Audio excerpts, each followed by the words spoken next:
Okay, welcome back to the beanbag. Today I've got a few figures that they don't really fit in with the other videos that I'm doing, but it's a few figures that I want to show you that I've got. One is part of Playmates, but it's not Star Trek, and the other is Star Trek, but not Playmates.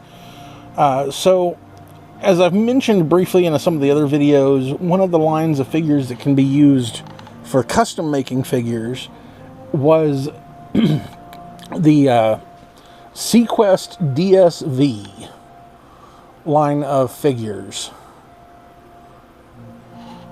which was a show that came out in the late 90s about a deep submergible vehicle. I think that's what DSV stood for, deep submergence vehicle, that they can be used for making different figures. And so I've got a few of the figures from that line. I don't have all of them, but I've got a few. This was the captain. I know his name was Captain Bridger. And you will actually see these uniforms heavily reused once we get to my Enterprise figures, customs that I made. Because the Enterprise figures, the Enterprise uniforms were so closely similar to these. So it was just a matter of slightly repainting them, different colors and that kind of thing, and changing heads. Roy Schneider played the captain, Captain Bridger, on seaquest DSV. This is his first officer, Commander Ford. And again, you see that the costumes were all identical.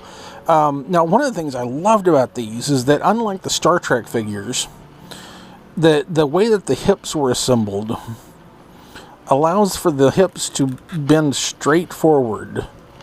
You see that? Man, it's like mind-blowing. They can sit and look, and then the legs could bend down. They had that same thigh swivel like Voyager has, and they could sit properly. And all of us with the Star Trek figures went, why didn't they do this? Same company.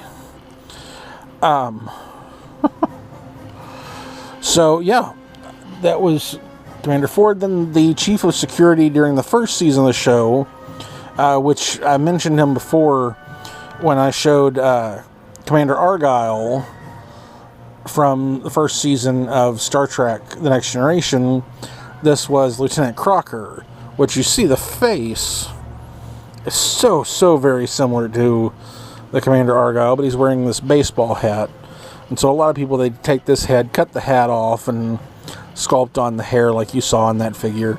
Now, of course, the big difference with this figure being is that he's got a little gun holster on the hip there, but everything else about the uniform is essentially identical. Slightly huskier build in the body, but nothing too big.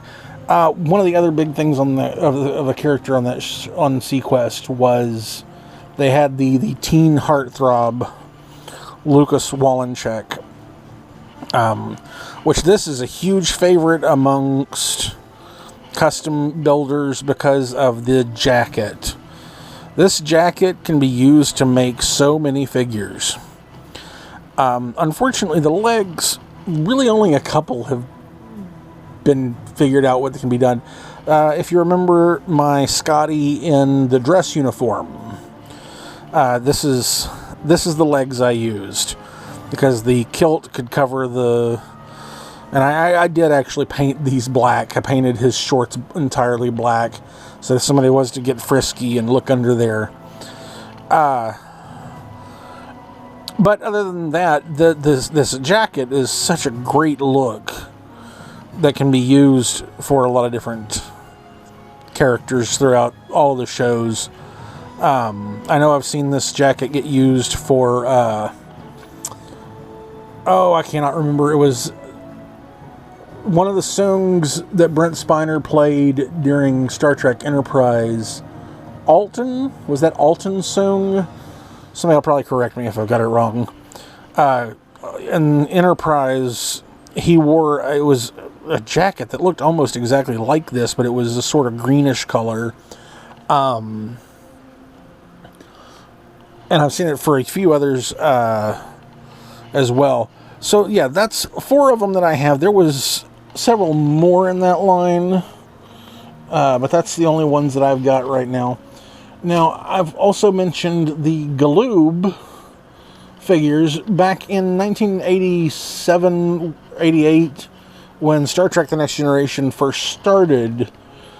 Galoob had the license for making the action figures, so they made a line of action figures in the 3.5-inch scale, which if you know much about toy lines, you'll know that that's actually about the same size as the Star Wars figures from back in the day.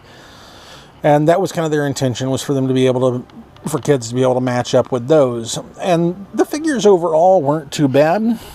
I have the Captain Picard, which the head sculpt is actually really nice.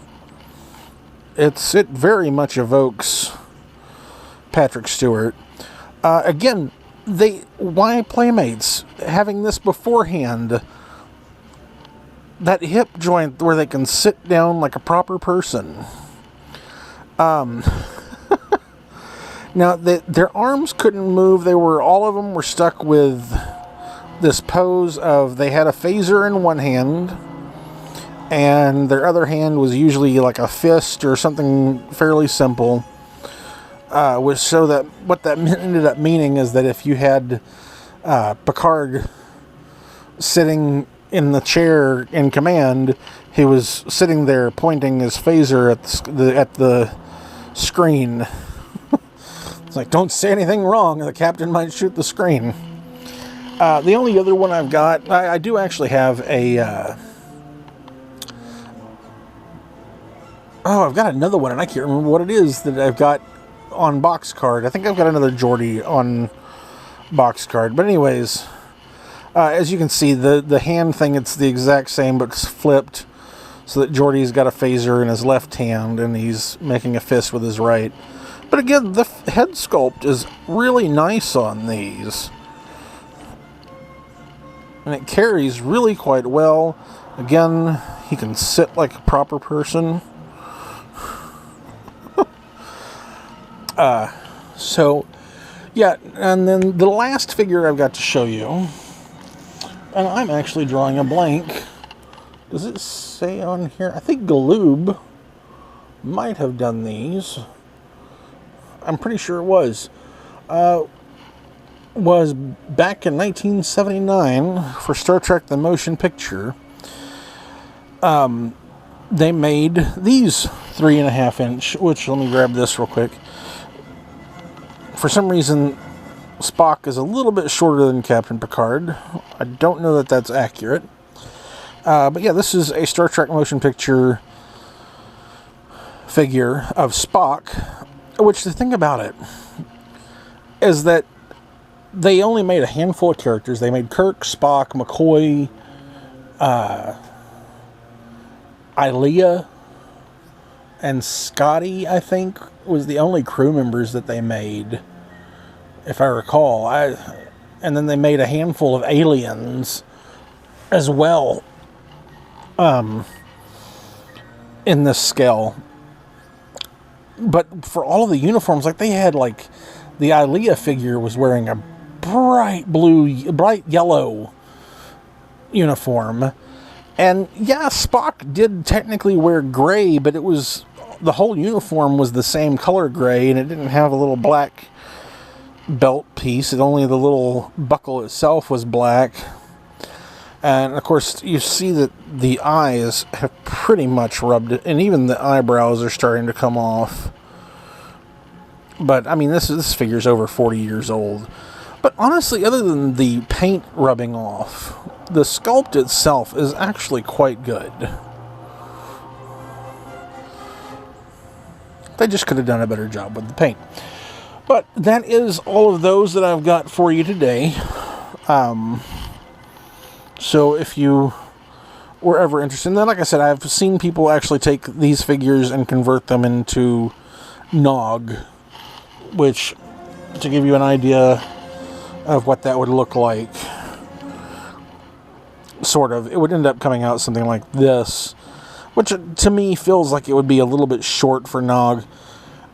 But I might be mistaken as well on that. Aaron Eisenberg was fairly short. I have to look up how short he was, how tall, what his height was, and I'm sure it's available online. But anyways, thanks again. Until next time.